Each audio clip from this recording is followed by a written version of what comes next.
तो खुशामदीद कहते हैं एक मरतबा फिर आपको अपनी सारी ट्रांसमिशन नूर सहर में। और यहाँ हमें एक गेस्ट ने ज्वाइन किया है, उनका भी तारुफ आपसे कराऊंगी। निम्रा आराइन जो मेरे सीधे हाथ पे सोफ़े पर बैठी हुई हैं, माशाल्लाह गोल्ड मेडलिस्ट हैं, बेहतरीन मुक़र्रिरा हैं। अस्सलाम वालेकुम निम्रा। वालेकुम अस्सलाम। कैसी हैं? मैं बिल्कुल ठीक हूँ। और अभी माशाल्लाह फैसलाबाद से ट्रिप करके आई हैं और वहाँ से विन करके आई हैं मुकाबले। तो हम आपको बहुत खुशामदीद कहते हैं अपने प्रोग्राम में। बहुत शुक्रिया। आपसे बातचीत करेंगे, लेकिन यहाँ हम अपना नातिया मुकाबला सरकार की नातें वाह भाई वाह शुरू करने जा रहे हैं, क्योंकि अब उसका वक्त है। और यहाँ 3 पार्टिसिपेंट मेरे पास मौजूद हैं। सबसे पहले हाफिज़ हसन निज़ामी से मैं कहूँगी कि वो कलाम पेश कीजिए। रिपीट नहीं करना है आप लोगों ने, ठीक है? एक आस्ताई एक अंतरा पढ़ें। बिस्मिल्लाह। तेरी जनाब के जैसी कोई जनाब नहीं, तेरी जनाब के जैसी कोई जनाब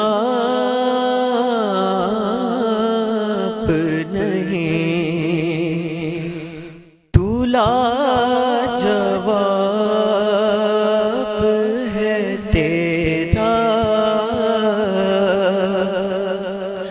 कोई जवाब नहीं। बना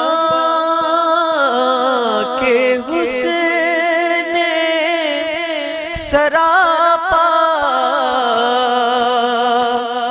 ये कह दिया रब ने,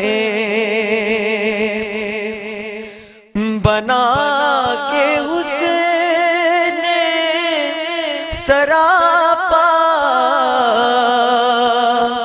ये कह दिया रब ने। तेरे शबाब के जैसा कोई शबाब नहीं, तेरे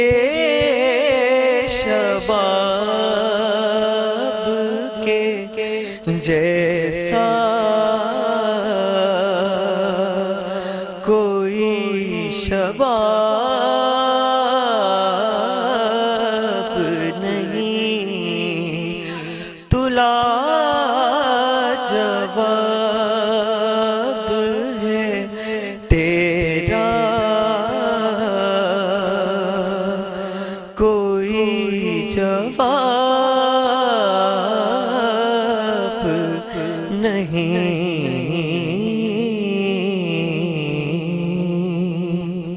माशाल्लाह। और दूसरे पार्टिसिपेंट हमारे अब सैयद मोहम्मद हसन रज़ा, उनको मैं दावत कलाम दूंगी। बिस्मिल्लाह। कतरा मांगे जो कोई तू से दरिया दे दे, मुझको कुछ और न दे अपनी तम तम तम तम, मुझको कुछ और न दे अपनी तमन्ना दे दे।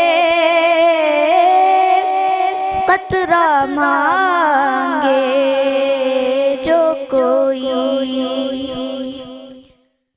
मैं इस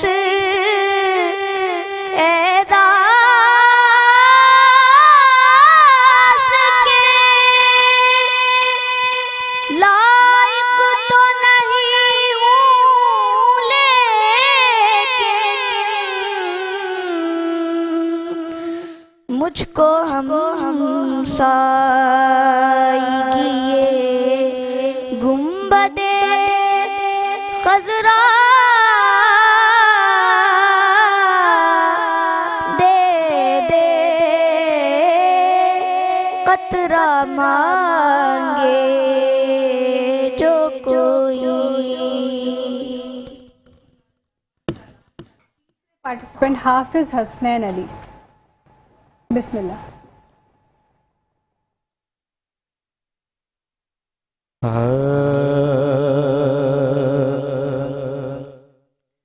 मैं के बेवक तो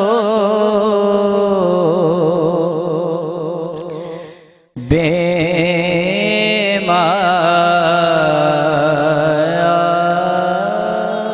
हूँ,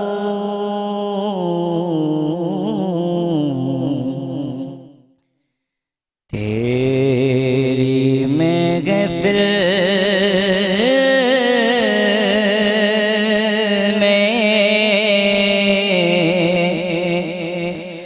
चला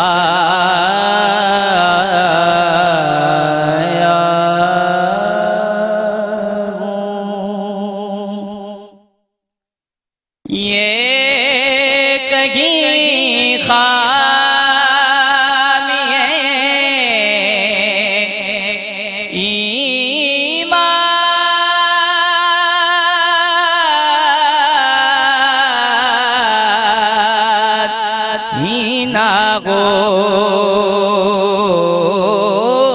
ये कहीं खामी है ईमान ही ना हो। मैं मदीने से पलट आया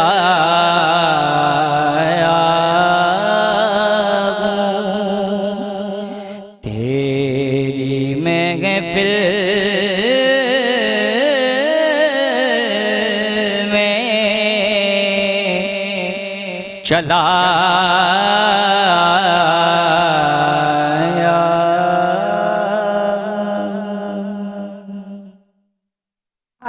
माशाल्लाह। और ये चूंकि क्वार्टर फाइनल है हमारा, तो मुश्किल तो होना ही था, मुकाबला सख्त होना ही था। और ये वो बच्चे हैं जो तमाम विन करके एक एक सेगमेंट को और यहाँ तक पहुँचे हैं। तीनों ने अच्छा पढ़ा, बट मैं हमेशा कहती हूँ कि जो भी आप कलाम चूज़ कर रहे हैं तो उसमें जितनी गुंजाइश है अपनी मुर्कियाँ लगाने की, अपनी गलेबाजियाँ दिखाने की, उतनी ही किया करें, उससे ज़्यादा नहीं किया करें। कभी कभी ज़्यादा अच्छा पढ़ने के चक्कर में हम ख़राब पड़ जाते हैं, और ये यहाँ बहुत सारे बच्चों के साथ हुआ है। लेकिन आज मुझे ऐसा लग रहा है कि दो बच्चों में जो है वो टाई हो रहा है। ज़ीशान, ज़बरदस्त। मैं फ़ैसला नहीं कर पा रही हूँ, तो मुझे अपने प्रोड्यूसर साहब की तरफ से गो अहेड चाहिए, और मैं इन दोनों बच्चों को जो है वो आज का विनर करार देना चाहती हूँ, क्योंकि बिल्कुल भी बस 0.5 का फ़र्क है।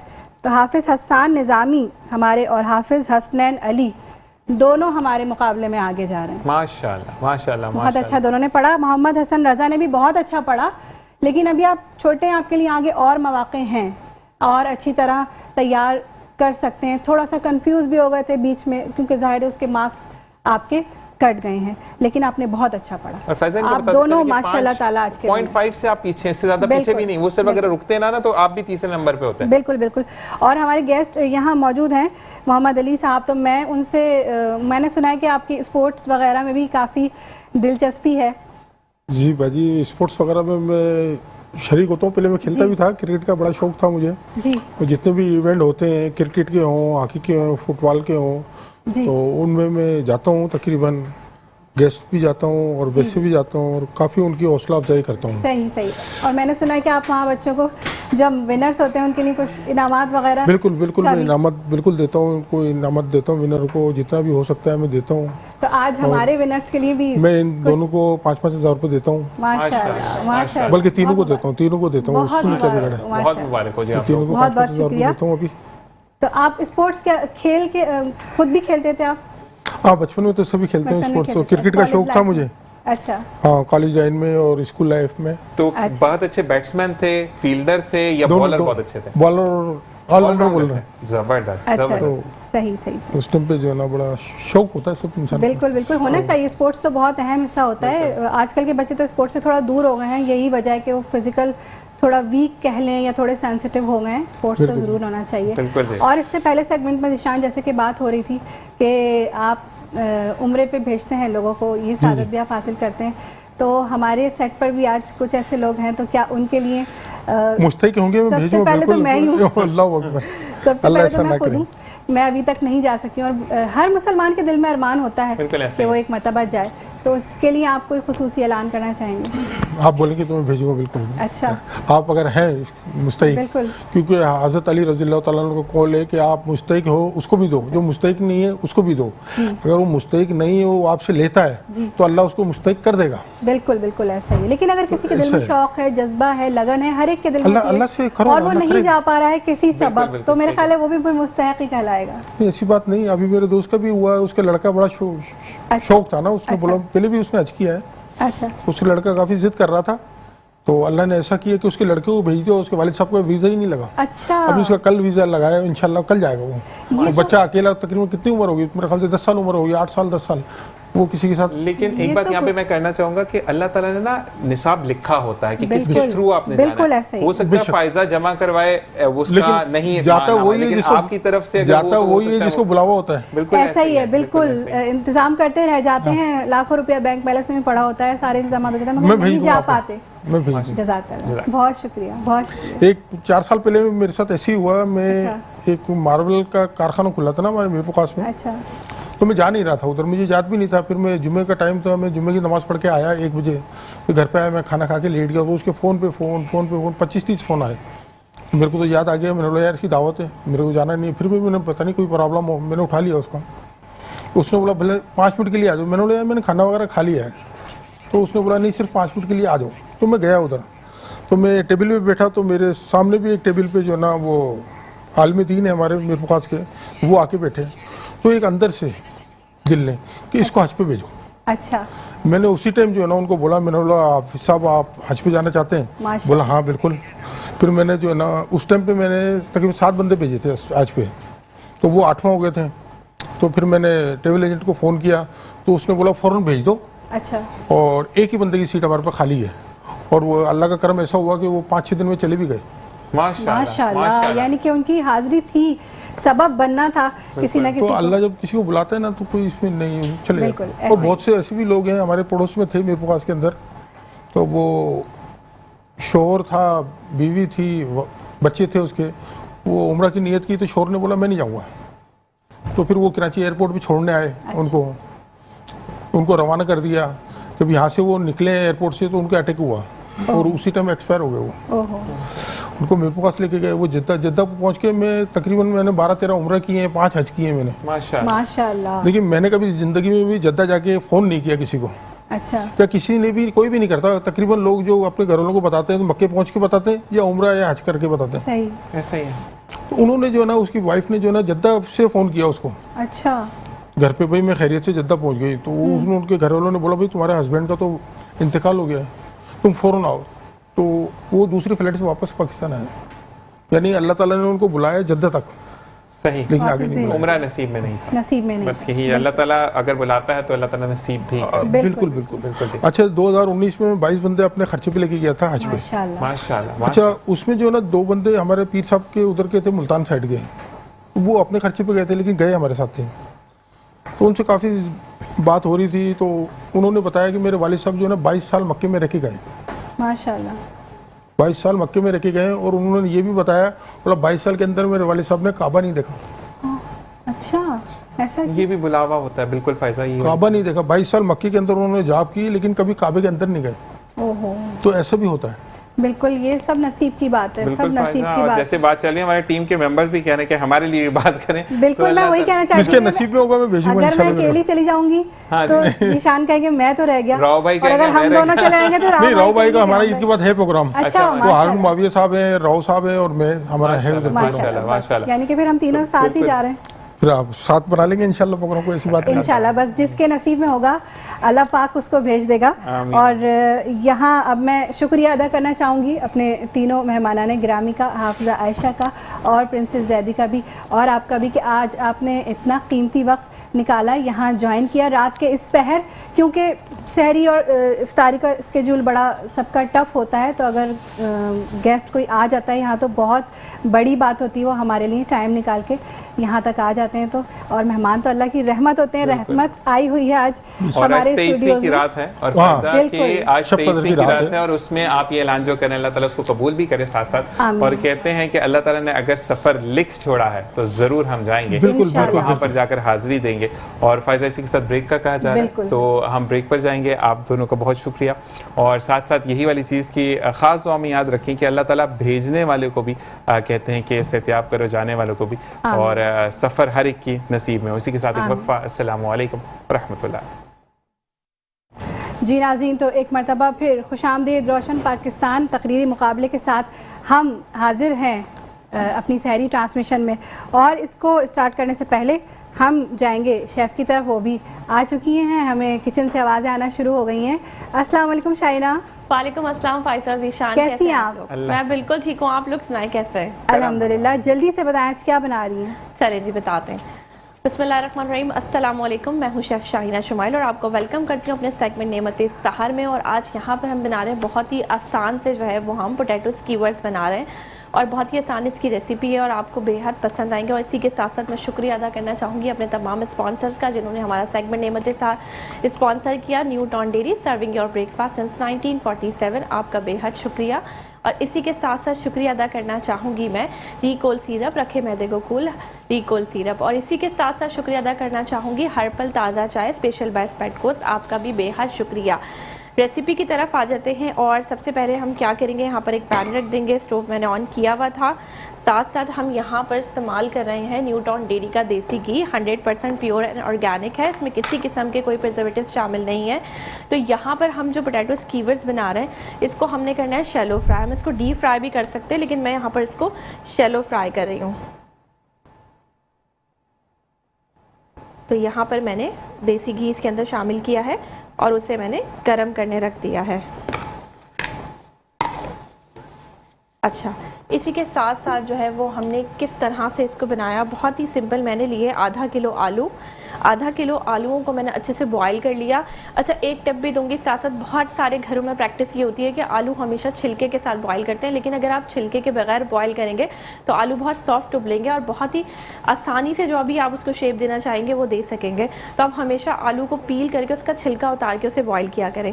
साथ साथ मैंने आधा किलो आलूओं को बॉईल कर लिया, उसके अंदर मैंने थोड़ा सा हरा धनिया, 1 अदद हरी मिर्चें, कुटी हुई लाल मिर्च, 1 teaspoon black pepper powder, 1 teaspoon chicken powder, 1 table spoon, ये तमाम मैंने मसाले इसके अंदर शामिल करें। नमक आपने अपने हिसाब से इस्तेमाल करना है, अपने जायके के हिसाब से। और इसी के साथ साथ मैंने इसके अंदर चाट मसाला, जो कि एक आपको पता है कि ज़रा फ्लेवर खोल देता है खानों का, तो वो मैंने इसके अंदर ऐड किया 1 टेबल स्पून। और गार्लिक पाउडर, लहसुन का पाउडर 1 टीस्पून। तमाम मसाले मिक्स करके मैंने इस तरह से, अच्छा ये स्कीवर्स होती हैं, ये हर जगह ईजीली आपको मिल जाती हैं, तो ये मैंने ली हैं स्कीवर्स। ये हम चाइनीज़ में भी, बारबेक्यू में भी बनाते हैं, तो वही वाली स्कीवर्स दी। और इस तरह से मैंने हाथों से शेप दिया, बॉल ली, आलू की बनाई और उसकी यूँ करके शेप दिया, ये शेप आ गया। उसके बाद मैंने लिया अंडा, अंडे को जो है वो आपने फेंट लेना है। अच्छा, इसके बाद आप इसको अच्छे से कोट कर लें, जितनी अच्छी आपकी कोटिंग होगी उतने अच्छे ये जो है वो फ्राई होंगे। और अब हम इसमें शामिल करेंगे, इस तरह से हम इसे फ्राई करेंगे। ठीक है जी, ये हम डाल रहे हैं और फ्राई भी करते जा रहे हैं। और साथ साथ जो है वो मैं आपको बताऊंगी कि न्यूटॉन डेयरी का सॉल्टेड और अनसॉल्टेड बटर दोनों ही अवेलेबल है। और इसी के साथ साथ विटामिन ए, डी एंड ई की ग़िज़ाइयत के साथ है। और जो है इनका पेज भी है, फेसबुक पेज न्यूटॉन डेयरी के नाम से, तो आप वहाँ पर भी जाकर जो है वो आप क्या कहते हैं ऑर्डर दे सकते हैं। इनकी डिफरेंट डील्स लगती रहती हैं, अवेल कर सकते हैं उसे। और इसी के साथ साथ जो होम शेफ़्स हैं जो बेकिंग करना चाहते हैं या जो प्रॉपर शेफ़्स हैं, उन्हें आपको पता है कि बेकिंग के लिए बटर की ज़रूरत है, तो न्यूटॉन से बेहतर जो है वो कोई बटर है ही नहीं। तो आप इसमें बटर जो है वो इनके बड़े साइज़ भी अवेलेबल हैं जो कमर्शियली भी सेल आउट होते हैं। अच्छा, इस तरह से हमने इसको फ्राई करना है। जब तक मैं यहाँ पर ये अपनी तमाम स्कीवर्स फ्राई कर रही हूँ, आपने जाना है फ़ायज़ा और ज़ीशान की जानिब।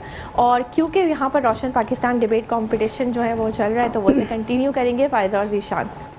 जी बिल्कुल। और इस सेगमेंट के स्पॉन्सर्स आपको मालूम है कि जावेद पब्लिशर्स, बोलती किताबें और दी ग्रेसफुल ग्रामर हाई स्कूल की जानिब से ये सेगमेंट जो है वो स्पॉन्सर किया जाता है, रोशन पाकिस्तान तकरीरी मुकाबला।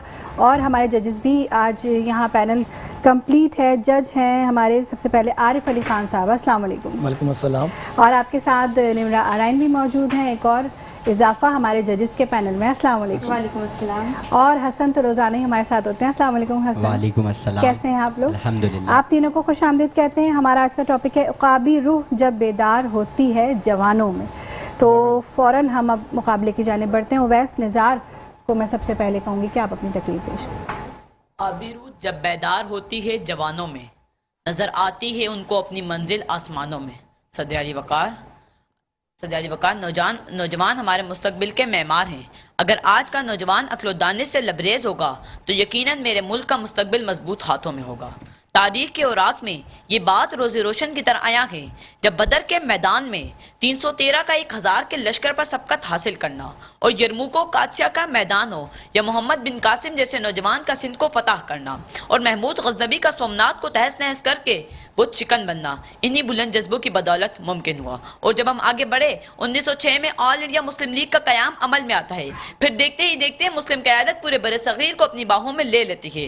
1930 में इकबाल एक अलग इस्लामी रियासत का तस्वुर पेश करते हैं जो 1940 में करारदाद की सूरत में मंजूर होती है। और 14 अगस्त 1947 को इस्लामी जमहूरिया पाकिस्तान के नाम से एक अलग वतन दुनिया के नक्शे पर उभरता है। सदर अली वक़ार पाकिस्तान के इस कठिन सफर के पीछे उस वक़्त की नौजवान नस्ल के जज्बे ही थे जिसमें कायदे आज़म अल्लामा इकबाल, चौधरी रहमत अली खान और सरदार अब्दुर्रब निश्तर जैसे कई रहनुमा शामिल थे जिन्होंने हर मुश्किल का डटकर मुकाबला किया, कैदोबंद की सौबतें बर्दाश्त की और लाखों कुर्बानियां दी, मगर अपने मकसद हयात से पीछे न हटे। सदर अली वक़ार ये इकबाल के शाहीन ही हैं जिनकी परवाज आसमानों पर है, जिनकी बर्फ रफ्तारी, शह सवारी और हौसलों की परवान कभी कम न हुई और कभी तड़पती सशक्ति इंसानियत को सड़कों से उठाकर अब्दुल सत्तार ईदी शेल्टर होम मुहैया करते हैं। और जब जब मेरे वतन को कोई मुश्किल पेश आई तो उस वक्त उसके नौजवानों ने आगे बढ़कर सीने में जख्म खाए।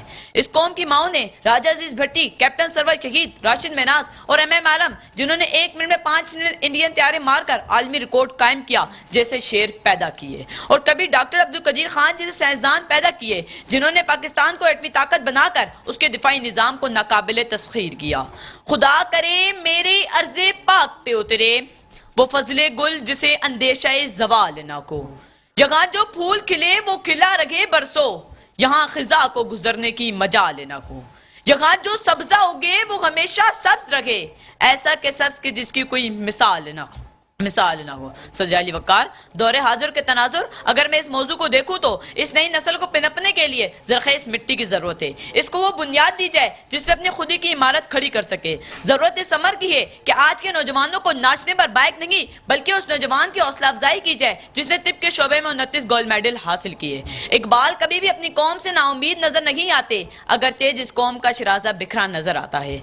नहीं इकबाल नाउमीद अपनी कश्त वेरां से, जरा नम हो ये मिट्टी बहुत ज़रख़ेज़ है साकी। समातों को शुक्रिया। माशाल्लाह। दूसरी पार्टिसिपेंट हमारी तैयबा यहाँ मौजूद हैं। जी बिस्मिल्लाह। बिस्मिल्लाहिर्रहमानिर्रहीम। उक़ाबी रूह जब बेदार होती है जवानों में, नजर आती है उनको अपनी मंजिल आसमानों में। नहीं तेरा नशे मन कसरे सुल्तानी के गुंबद पर, तू शाहीन है बसेरा कर पहाड़ों की चट्टानों पर।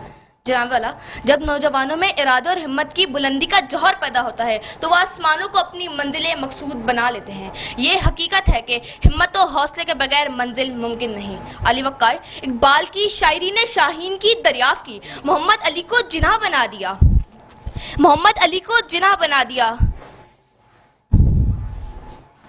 जमाला, इकबाल की शायरी ने शाहीन की दरियाफ्त की, मोहम्मद अली को जिन्हा बना दिया। राशिद मिन्हास ने जान कुर्बान करके कौम को सरबुलंद करके दिखाया। कई गैरतमंद नौजवानों ने नामोसे रिसालत पर कुर्बान होकर इस्लाम की लाज रख ली। ये हकीकत है कि जब किसी कौम के नौजवान साले हों और अपने नज़्बुल ऐन में संजीदा हो तो बनी नू इंसान के लिए भी खैर और भलाई का बाइस बनते हैं। अली वक़ार, हर ज़ुबान पे सवाल है, हर ज़ुबान पे सवाल है। नौजवान नस्ल को फ़िक्र इकबाल से रुशनास करने के लिए इस बात का एहतमाम कहाँ से किया जाए।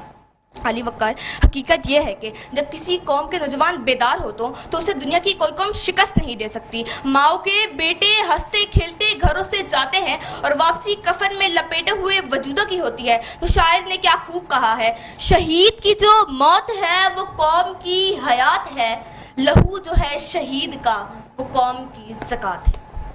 जनाब वाला, जब ये नज़रिया पाकिस्तान वजूद में आया, सबसे पहले जिसने इस नज़रिए को जला बख्शी वो इकबाल के नौजवान ही थे। जिनके खून आज़ादी के जोश से गरमाए हुए थे वो इकबाल के नौजवान ही थे। मेरे साथियों, मेरे मुल्क के नौजवान, जब फिज़ा की बात हो तो शाहीन कहलाते हैं, जब बर्री फौज की बात हो तो खून खवार आबदोज बन जाते हैं, और अगर समंदरी फौज की बात हो तो चीते की रफ्तार रखते हैं। बशर की सरबुलंदी में भी कोई राज होता है, बशर की सरबुलंदी में भी कोई राज होता है, जो सर दे दे सरे मैदान वही सरफराज होता है। शुक्रिया। माशाल्लाह। तीसरी पार्टिसिपेंट उमैमा सलमान, आइए, बिस्मिल्लाह। बिस्मिल्लाहिर्रहमानिर्रहीम। चेहरे पे दमक, दिल में जज्बे हजार लाई हूँ, रूह की आवाज़ लफ्ज़ों में तराश लाई हूँ। सद अली वक़ार, मोज़े सामीन ग्रामी, अस्सलाम वालेकुम। आज मुझे जिस मौजू पर इजहार ख्याल का मौका मिला है वो है उकाबी रूह जब बेदार होती है जवानों में। सद अली वक़ार, जब मैंने ये मिसरा पढ़ा तो मेरे जहन में माज़ी के वो चमकते दमकते सितारे आते हैं जिन्होंने वतने अजीज़ के लिए ऐसे ऐसे कारनामे सर अंजाम दिए कि ज़माना उन्हें आज भी याद करता है। सद अली वक़ार, जो मैंने तारीख का जायजा लिया तो क्या देखा कि एक जानिब सलाहुद्दीन अय्यूबी नाराजन है तो दूसरी जानिब टीपू सुल्तान की तलवार बेनियाम है। एक जानिब सुल्तान फातेह दुनिया फतह करके महलात में दाखिल होता है तो दूसरी जानिब मोहम्मद बिन कासिम फातेह ठहरता है। क्योंकि उकाबी रूह जब बेदार होती है जवानों में, नजर आती है उनको अपनी मंजिल आसमानों में। सद अली वक़ार, ये मैंने जिन शख्सियात का जिक्र किया ये थे हमारे माजी के चमकते दमकते सितारे, लेकिन आज मुझे अफसोस के साथ कहना पड़ता है कि क्या कोई है हमारे दरमियान इस तरह का नौजवान? क्या ये वही धरती है कि जिसका ख्वाब अल्लामा इकबाल ने देखा था, जहाँ ला इलाहा इल्लल्लाह के साए में मोहम्मद और रसूल अल्लाह का सिक्का राइज करने चले थे, जिस पलटने झपटने और झपट कर पलटते शाहीन पर बड़ा नाज था, वो अपनी उकाबी रूह को खोकर ऊंची से ऊंची उड़ा को भूलकर गुंबदे शाही पर बसेरा कर चुका है। अजाने आज भी देता है मगर रूहे बिलाली खो चुका है, नमाज़ें आज भी पढ़ता है मगर सहरे खैजी खो चुका है। रह गई रस्में अज़ां रूहे बिलाली न रही, रह गई रस्में अज़ां रूहे बिलाली न रही, फलसफा रह गया तलकीने गजाली न रही। सद अली वक़ार, यहाँ कोई पूछने वाला नहीं क्योंकि ज़माने के अंदाज बदल गए। सद अली वक़ार, क्या कश्मीर की माएँ माएँ नहीं, क्या फ़लस्तीन का बच्चा बच्चा नहीं, क्या वहाँ का जुल्म सितम हमें नजर नहीं आता? लेकिन यहाँ कोई पूछने वाला नहीं क्योंकि ज़माने के अंदाज बदल गए। सद अली वक़ार, लेकिन मायूस ना होना नाकामी कामयाबी का जीना है, उरूज और ज़वाल ज़िंदगी का हिस्सा है। सद अली वक़ार, मेरे दिल में एक सरसराहट सी उठती है कि हाँ हाँ इंशाअल्लाह ज़रूर हमारी आने वाली नस्लों में उकाबी रूह बेदार होगी और वो जिन्ना के नज़रियात को, इकबाल के ख्वाबों को और शोदाए आज़ादी की उमंगों को लेकर उठेंगे और ये नारा लगाएंगे, चमन के मालिक अगर बना ले मुवाफिक अपना शुआर अब भी, चमन के मालिक अगर बना ले मुवाफिक अपना शुआर अब भी, चमन में आ सकती है पलट कर चमन से रूठी बहार अब भी। शुक्रिया। माशाल्लाह माशाल्लाह। और अब महरीन अफसर हमारी चौथी पार्टिसिपेंट है, लेकिन इनसे पहले हमें ब्रेक का कहा जा रहा है, तो हम ब्रेक से वापस आके इनकी तकरीर सुनेंगे। खुशामदीद एक मरतबा फिर नूरे सहर में आपको खुशामदीद कहते हैं और महरीन अफसर यहाँ मौजूद हैं और तकरीर पेश करेंगी। बिस्मिल्लाह। बिस्मिल्लाहिर्रहमानिर्रहीम। मुअज़्ज़िज़ सामीन, अस्सलामु अलैकुम। जब किसी मुल्क की डूबती नाव को जुल्म की मौजें घेरती हैं तो फिर उस मुल्क के नौजवानों में उकाबी रूह का बेदार होना लाजिम है। सदर ज़ी वक़ार, वो लोग जो पहले चिराग और फिर आफताब बनकर उभरते हैं, जब उकाबी रूह बेदार हुई तो डॉक्टर अब्दुल कदीर खान ने पाकिस्तान को एटमी ताकत देकर इसे इस्लामी रियासतों में पहला ताकतवर मुल्क बना दिया। जब उकाबी रूह बेदार हुई तो 23 मार्च 1940 को मुसलमानों ने करारदाद पाकिस्तान मंजूर करवाकर अपनी बेदारी का सबूत दिया और इसी बेदारी की वजह से एक नई ममलिकत पाकिस्तान का आगाज़ हुआ। जब उकाबी रूह बेदार हुई तो खालिद बिन वलीद को सिपाही से सिपाही सालार बनाकर सैफुल्लाह का लक़ब मिला। उस कौम को शमशीर की हाजत नहीं रहती हो जिसके जवानों की खुदी सूरत फौलाद। सदर ज़िवकार हम वो पत्थर हैं जो हर दौर में भारी निकले। दश्त तो दश्त है, दरियाओं ने भी न छोड़ा हमें, लेकिन आज हर तरफ अंधेरा छाया हुआ है। चांद है मगर बेनूर सा, तारे हैं मगर बुझे बुझे से, आफताब है मगर डूबा डूबा सा।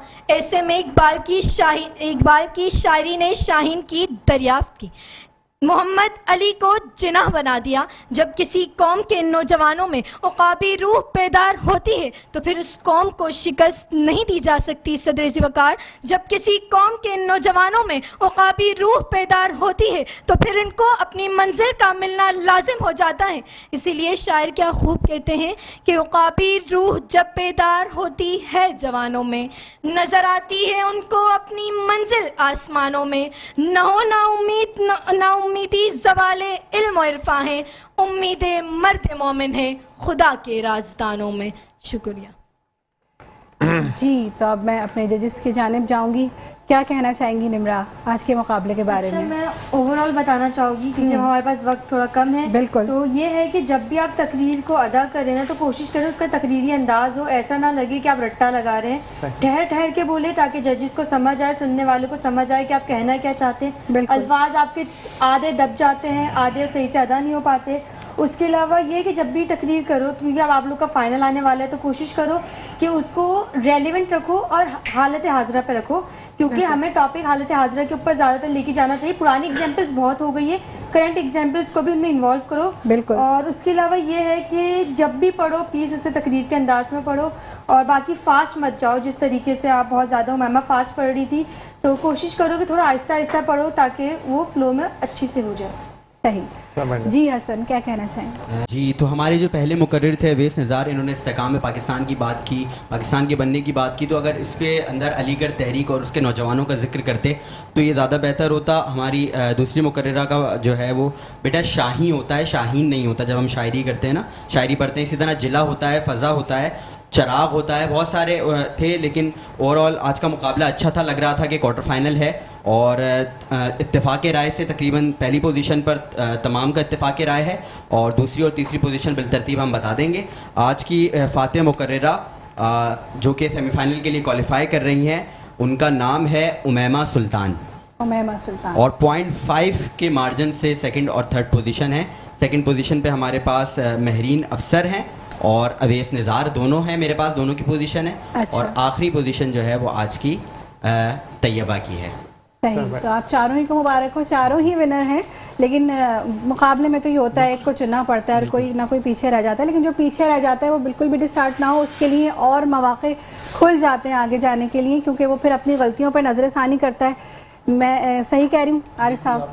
मैं आपके वास्ते इत्तेफाक करता हूँ, बिल्कुल सही कहा कि जो पीछे रह जाने वाले होते हैं उन्हें मजीद जो है ना वो क़ुव्वत मिलती है, आगे बढ़ने की मार्जिन मिलता है। बिल्कुल इंशाल्लाह। जी, इसी के साथ आप लोगों का बहुत शुक्रिया कि आपने ज्वाइन इन किया। अब फायजा हम शेफ की तरफ चलते हैं और देखते हैं कि हमारी रेसिपी कहाँ तक पहुंची। जी शाइना। जी, तो बिल्कुल हमारी रेसिपी तैयार हो चुकी है, और जैसा मैंने आपको रेसिपी बताई थी कि किस तरह से मैंने इसे बनाया था, एक दफ़ा और रिकैप दे देती हूँ। बहुत ही सिंपल है। हमने यहाँ पर पोटैटो स्कीवर्स बनाए थे। पोटैटो स्कीवर्स बनाने के लिए हमने ये किया कि हमने पोटैटो स्कीवर्स देखें आप कितने खूबसूरत लग रहे हैं और बहुत अच्छे से फ्राई हुए, शैलो फ्राई। अच्छा, एक चीज़ बता दूं कि हमने इसको देसी घी में फ्राई किया है, तो हमने इसको डीप फ्राई नहीं किया, हमने इसे शैलो फ्राई किया है। उसी से ही इतना अच्छा आप देखें क्रिस्पी आ गया। तो ज़रूरी नहीं है कि आप भर भर के कढ़ाइयाँ घी भरें और लेवल अप करके उसके बाद आप फ्राई करें। तो आप इस तरह से भी फ्राई कर सकते हैं। और आपने देखा कि कितने कम उसमें घी की क्वान्टिटी में हमने इसे फ्राई किया। इसकी रेसिपी बता रही थी कि किस तरह से हमने इसे फ्राई किया था। तो हमने सबसे पहले लिए आधा किलो आलू लिए, उसे अच्छे से मैश कर लिया। मैश करने के बाद हमने उसके अंदर हरा धनिया, हरी मिर्च बारीक काट के डाली। उसके बाद हमने इसके अंदर black pepper powder 1 teaspoon, chicken powder 1 tablespoon, साथ साथ garlic powder 1 teaspoon, chaat masala powder 1 tablespoon, crush chilli half teaspoon और नमक आपके टेस्ट के हिसाब से, और चाट मसाला हमने इसमें 1 बड़ा खाने का चम्मच डाला। तमाम को मिक्स करके अच्छे से मैश किया। मैश करने के बाद पोटैटो स्कीवर ली, उसके अंदर जो उसका बैटर हमने तैयार किया था उसे हमने जो है वो फिक्स किया। फिक्स करके हमने अंडे की कोटिंग करके, सिर्फ ना हमने इसमें ब्रेड क्रम्स लगाए ना मैदा लगाया, अंडे को कोट किया और इसे इस तरह से हमने शैलो फ्राई किया। तो आप देखेंगे कितना